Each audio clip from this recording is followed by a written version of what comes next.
Man deliberately attacks girl's chest. He harasses the girl, falsely claiming kung fu practice leads to accidental contact. The surrounding laughter makes the girl cry in distress. Jack steps forward to expose the man's disgusting behavior. As a result, he receives a brutal beating. Afterward, Jack is forced to hold heavy objects, standing for 5 hours as punishment. As the weakest disciple in the martial arts school, Jack is bullied daily. Jack returns home and tells the master about his humiliation. Since Jack once saved the master's life, the master repays him by teaching kung fu to help him seek revenge. The master specializes in inch force and swordsmanship. He suspends a row of tiles in midair and demonstrates inch force. Inch force converts fingertip strength into fist power, enhancing explosive power at short distances. When mastered completely, one can even break tiles underwater using only fingers. Seeing the master's demonstration, Jack excitedly tries it himself, but the tiles don't break, and he only injures his hand. Yet Jack doesn't give up. He asks the master for guidance while practicing diligently. Half a month later, Jack finally shatters all the suspended tiles. The master then begins teaching him swordsmanship. Though a sword has 2 edges, the tip is primarily used for killing. When attacking, one must concentrate power at the sword's tip. The sword tassel serves to distract the opponent's vision. Together, they create a more effective attack. Jack already had a foundation, and under the master's guidance, his swordsmanship makes a quantum leap. After gaining some skill, Jack seeks revenge on those who bullied him and engages them in combat. The angry instructor attacks Jack again, but is easily thrown to the ground.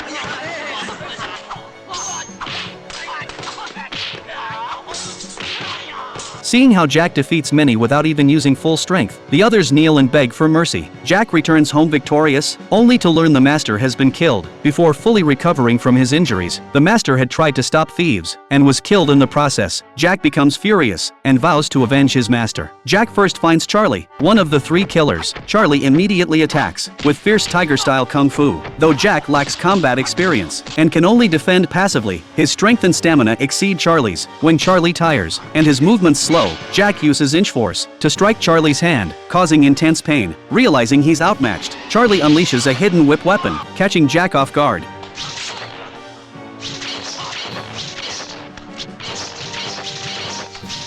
Jack thinks quickly, grabs a nearby sword, and instantly cuts through the approaching whip. Without his whip, Charlie is no match for Jack, and is forced to retreat repeatedly. As Charlie dodges, he grabs a long knife to attack Jack. Charlie's large blade has strong attack power but is slow, while Jack's sword is fast but weaker. They fight evenly matched. Finally, Jack seizes an opportunity, using the sword tassel to distract his opponent. He thrusts his sword into Charlie's weapon handle, then leaps into the air, and drives his sword through Charlie's body. Charlie is finally avenged for the master. Next is finding the other 2 killers.